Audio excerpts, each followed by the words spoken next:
अस्सलामुअलैकुम दोस्तों, आज हम बात करेंगे कि फ़िज़िक्स के पेपर में आप 60 आउट ऑफ 60 मार्क्स कैसे हासिल कर सकते हैं। फ़िज़िक्स के पेपर को कैसे सॉल्व करना चाहिए और बोर्ड चेकर से आप किस तरह अच्छे मार्क्स हासिल कर सकते हैं।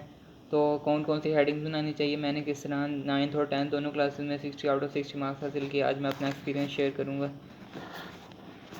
ये पार्टिकल्स ऑफ न्यूक्लियस का पूछा था। सबसे पहले पॉइंट जो आपने क्वेश्चन हल करना है उसकी हेडिंग देनी है, उसके बाद टॉपिक की हेडिंग देनी है, उसके बाद उसके बारे में लिखना है कौन से पार्टिकल्स होते हैं, उन दोनों के नाम लिख दिए मैंने 1 और 2 की शक्ल में।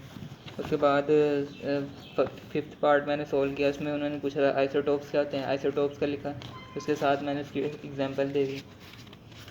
इस तरह ये सॉल्व हो गया।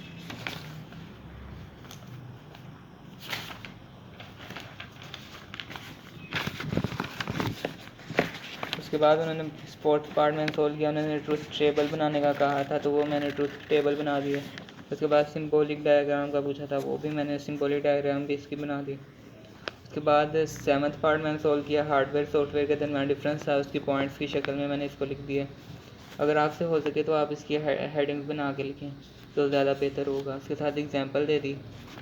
उसके बाद 2 प्रॉपर्टीज़ पूछी थी अल्फ़ा पार्टिकल्स की, वो 2 प्रॉपर्टीज़ मैंने पॉइंट्स की सूरत में लिख दी। उसके बाद इलेक्ट्रॉनिक डिवाइसेस का पूछा था, तो उनके नाम लिखने थे 4 डिवाइसेस के, तो मैंने 5 के लिख दिए हैं। एक एक्स्ट्रा लिख दिया करें ताकि एक गलत भी हो जाए तो कोई बात नहीं, वो उसको सही कर देगा। उसके बाद 8th पार्ट में सॉल्व किया, लॉजिक गेट्स के बारे में पूछा था,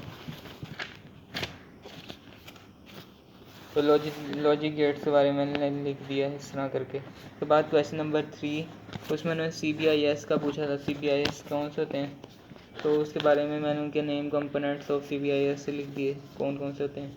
उसके बाद हार्डवेयर हाफ लाइफ का पूछा था, हाफ लाइफ का लिखा, उसके साथ उसकी एग्जांपल की हेडिंग दे दी।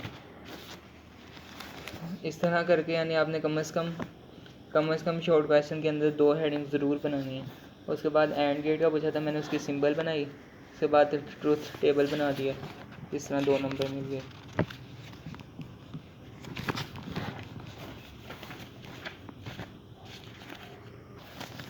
उसके बाद नैंड गेट का पूछा हुआ था, उसके बारे में लिखा मैंने, उसके बाद उसका लास्ट पे एक टेबल बना दिया। इस तरह करके शॉर्ट क्वेश्चन कंप्लीट हो गया। कार्बन डेटिंग का पूछा था, उसके बारे में लिखा मैंने, और इसके साथ मैंने लिख दिया कि ये पॉसिबल कब होता है, उसकी हेडिंग बना के। तो इस तरह करके ये शॉर्ट क्वेश्चन पूरा हो गया। तो आपने इस तरह सारे शॉर्ट क्वेश्चन को हल करना है और इंशाल्लाह आपके फ़िज़िक्स में अच्छे मार्क्स आएंगे।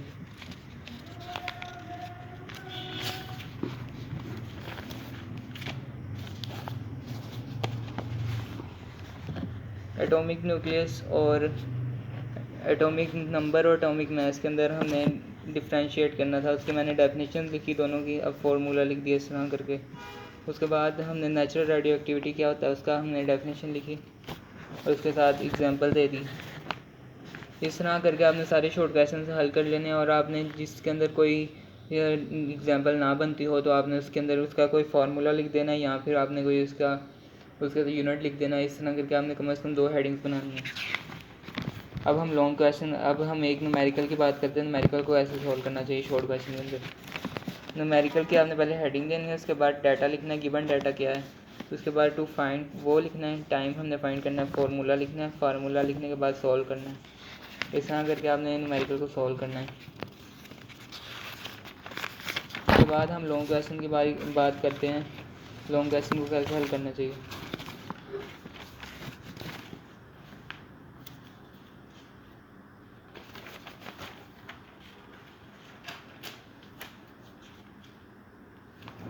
लॉन्ग क्वेश्चन था क्वेश्चन नंबर 7, उसमें उन्होंने पूछा था कि न्यूक्लियर ट्रांसम्यूटेशन क्या होती है, उसके बारे में लिखा, उसकी स्टेटमेंट लिखी हमने। स्टेटमेंट लिखने के बाद हमने उसको एक्सप्लेन किया, उसमें अल्फ़ा डीके लिखा, जनरल रिएक्शन लिखा, एग्जांपल दी साथ में। उसके बाद बीटा डीके के बारे में लिखा, उसकी रिएक्शन लिखा, उसके बाद एग्जांपल दी। उसके बाद गैमा डीके के बारे में जनरल रिएक्शन और एग्जांपल दी, और इस तरह करके ये क्वेश्चन कंप्लीट हो गया। इसमें 5 मार्क्स मिले। साथ में न्यूमेरिकल था, डाटा लिखा, उसके बाद फाइंड क्या करना वो लिखा, फिर फार्मूला लिखा, उसके बाद हमने सोल्व किया उसको। इसमें भी फुल मार्क्स मिले हैं। उसके बाद क्वेश्चन नंबर 5,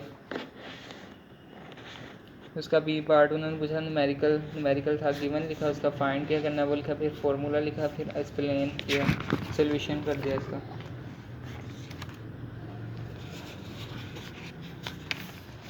इसके साथ ही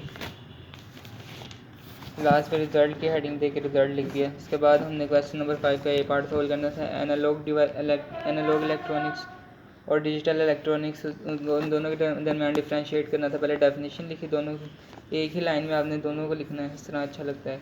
उसके बाद इसकी क्वांटिटीज़ लिखी सेकंड हेडिंग देके, सेकंड पॉइंट की हेडिंग देके। उसके बाद थर्ड पॉइंट, फिर फोर्थ पॉइंट, फिर फिफ्थ पॉइंट। इसमें जो मेन कीवर्ड होंगे आपने उसको हाईलाइट कर देना है। उसके बाद सिक्स हेडिंग, इस तरह सेवन्थ, एट, इसमें ये फिगर बनती थी, फिगर दोनों में बनाई मैंने।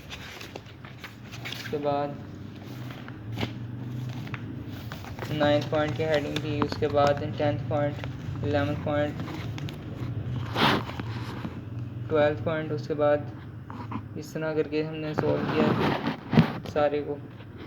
इंशाल्लाह उम्मीद करता हूँ आपको वीडियो पसंद आई होगी। अगर वीडियो पसंद आए तो चैनल को सब्सक्राइब कर लीजिए ताकि आपको इस तरह के और मज़ीद इंफॉर्मेटिव वीडियोस और प्रेजेंटेशन के हवाले से मिल सकें। तो अल्लाह हाफिज़।